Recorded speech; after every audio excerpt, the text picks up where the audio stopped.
Hi there. I'm splitting this off from a longer video just to give more focus to this little anecdote that the showrunners of House of the Dragon recently gave an interview where they listed off 3 directives that Martin insisted upon when they were making the show. The first 2 were design things, that the dragons need to have distinctive designs because they're individuals, need to be able to tell them apart at a glance, they have different personalities. Second point related to that is heraldry should be really bright colors and easily distinguishable, because Game of Thrones really muted their color palette by the later seasons to the point even casual viewers were remarking on it. And I think they were trying to get like, well, it's winter, it should be dark winter colors, but it got absurd, that it was just muted grays and blacks. I'm talking about like the costume design. And it was the point that like the heraldry wasn't distinctive enough because they were using such dull colors. I'm not saying you'll have a really zany design, but shouldn't you use, like, bright blue instead of so dark it's hard to tell if it's black or not? Things like that. So he said if any era of Westeros would use bright colors, and they frankly should have been using bright colors in the original, this is the Targaryen Golden Age, when there's all this pageantry and it's really bright. Things are great. If the later point is grim, and they were still using bright colors, this should be even brighter. So stuff you saw in the trailer, that the heraldry should be really bright and to make it easily distinguishable. But those are basically 2 related problems, that the Game of Thrones muted their color palette by the end, and he said, clear, bright, distinctive heraldry, dragons should be easily distinguishable, both in design and color. But the third thing he said was interesting. They said Martin insisted on adding King Jaehaerys II back into continuity. I don't know how they do that, because he lives over a century after this time period. That he was king at... Actually, he became king right after Dunk and Egg died and they were old men. That it's... Jaehaerys II was Egg's son, who succeeded him, eventually, upon his death. So by definition, you would see him as a young prince very late in the run of a Dunk and Egg series, but why would you cut him like that? That the Game of Thrones TV series cut him in Season 1. And it's not that so much that they cut him, it's they cut him without explanation. Though, and just, it was so weird. This is one of our first early red flags, that they were hypersensitive to criticism. And this wasn't even a criticism, it was, can you clarify what you're doing? It's that it was an obvious question. Oh, you changed that, why? Can you tell me the implications? And it was like, how dare you question us? That in the books, Aegon V, Egg of Dunk and Egg, his son is Jaehaerys II. And then Jaehaerys II's son is Aerys II, the Mad King, Daenerys' father. And what we think happened is that, as you remember, Maester Aemon is Egg's older brother. So Jaehaerys II is his nephew, and the Mad King was his great-nephew.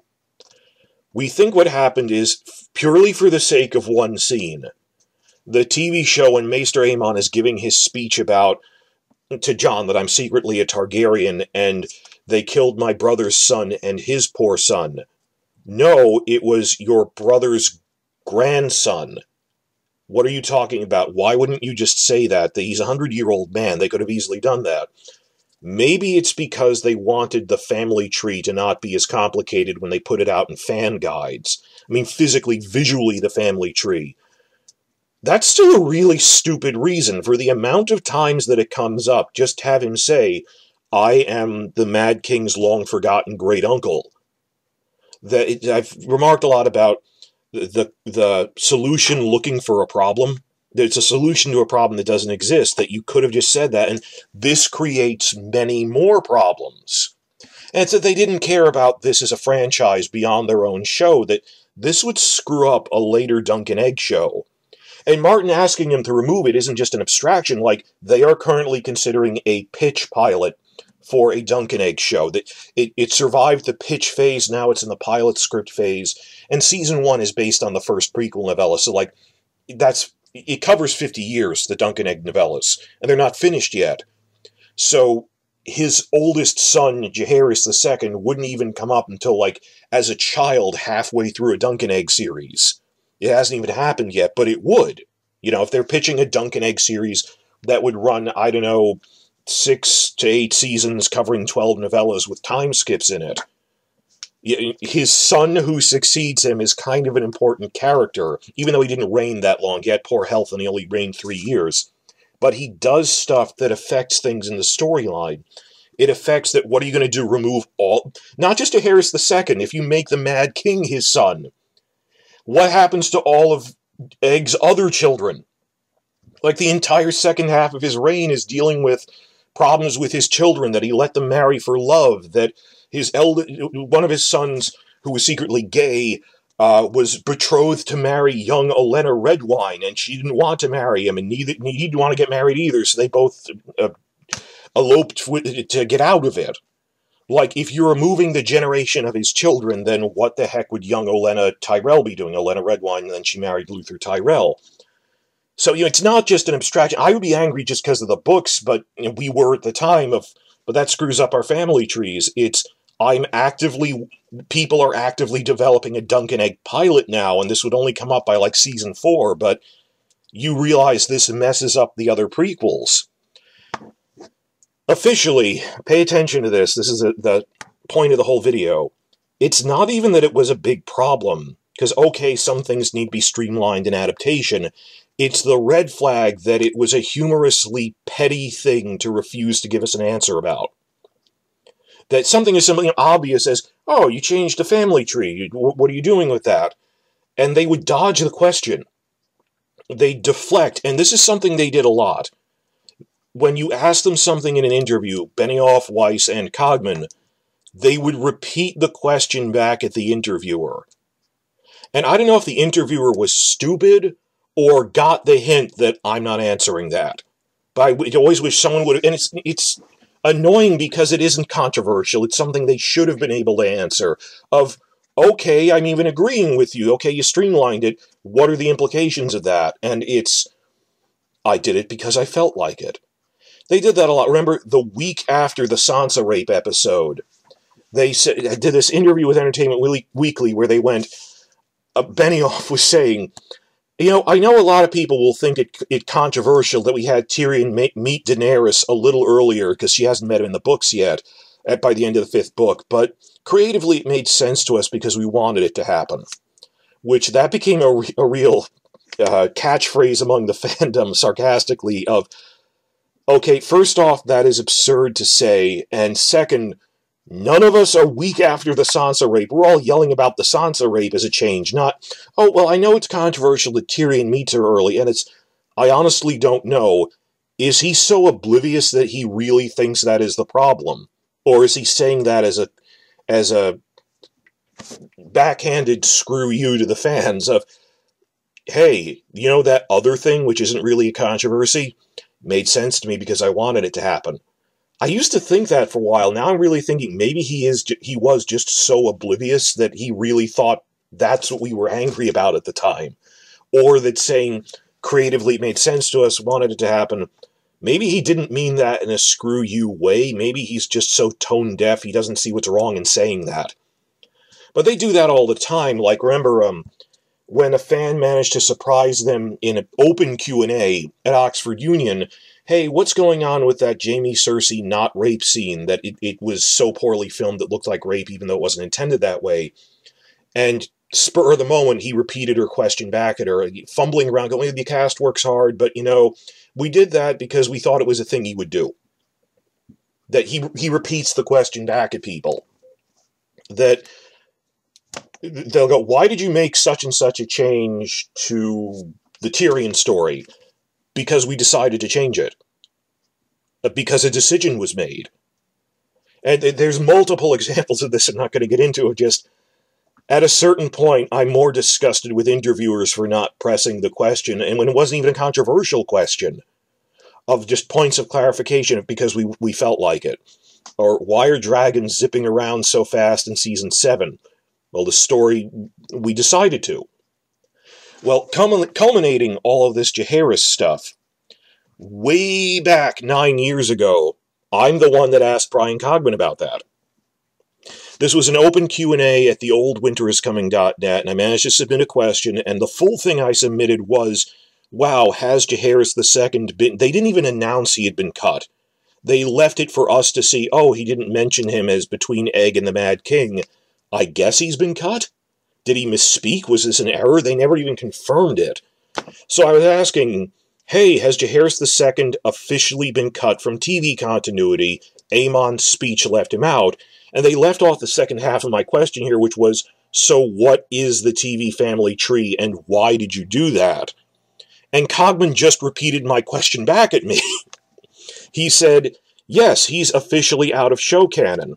That in the show canon, Egg is the Mad King's father. And it's, well, okay, you're finally doing the token confirming you made a change instead of leaving me to assume it, but I asked, okay, why did you do that? Was it to streamline the relationship, simplify the relationship between Aemon and the Mad King and Daenerys? Or what?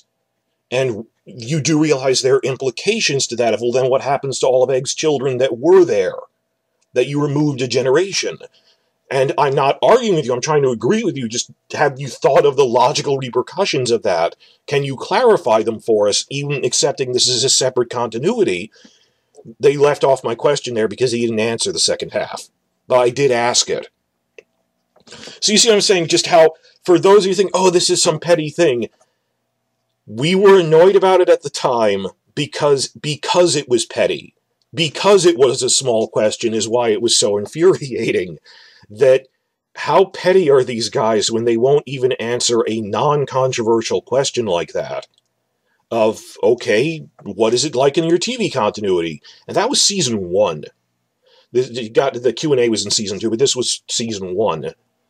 And that they were not being honest with us, and their whole attitude was, I don't need to explain myself to anyone. Even like mistakes, like, I don't know, why do you call him Gendry Rivers? He's not from the Riverlands. That's just an error. That's the mentality of these people, because we didn't have a full writing staff. These were, as they admitted later, we are unqualified to run this, and weren't fact-checking things.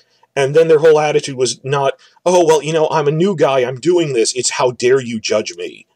Because they felt like imposters that they were, that any mistake is revealing that we're actually not good at this, that it's actually impossible to do this with only 2 to 3 writers. Them and their assistant, Brian Cogman. And that if you think this is small, it leads to bigger problems, like, creatively it made sense to us because we wanted it to happen. I don't have to explain why these changes make sense. Why would Jon Snow leave Hardhome by ship only to then be returning to Castle Black from the north side of the wall when Castle Black is in the middle of the continent, by land? Because they wanted a big dramatic scene of him deciding whether to let him through the gate or not. But it snowballed of, we don't need to answer questions no matter how small or how obvious. That this is not transparency, and you've seen what this led to. And it's not just an abstraction, it affects a Dunk and Egg show which is in production now, maybe the 4th or 5th season of a Dunk and Egg show. But you removed an entire generation? And for that matter, Martin didn't even say if they ever had a discussion about this. I don't think they ever asked him about it. They just did it and said, hey, we're doing this.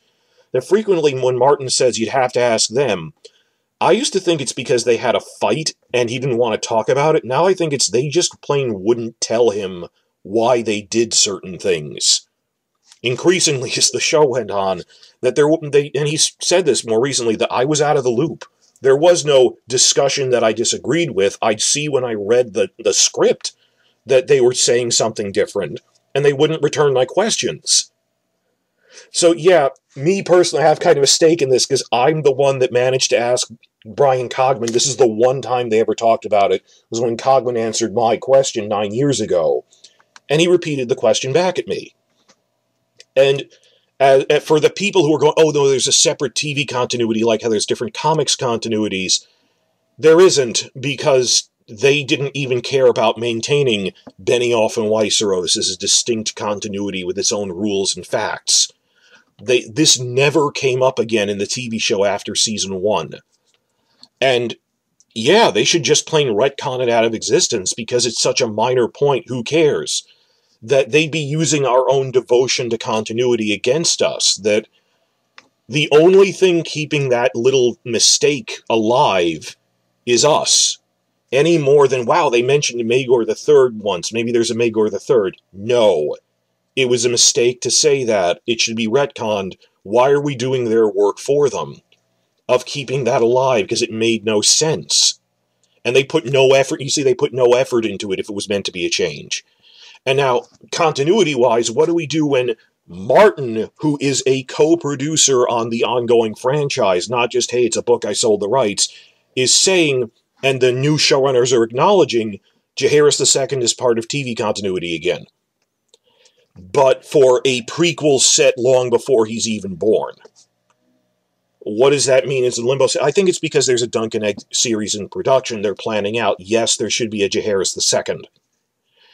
I don't know how exactly we're going to fit that into fan wikis, book wikis, and so forth. But it's a sense of satisfaction because it was such a petty little point that they refused to acknowledge to us. It's like asking, hey, Brian, is it raining outside today? And him going, I don't have to tell you that. The pettiness. So, yeah, I've been annoyed about that for 9 years, and it's finally coming around. We're finally getting around to fixing these things, and it's just funny.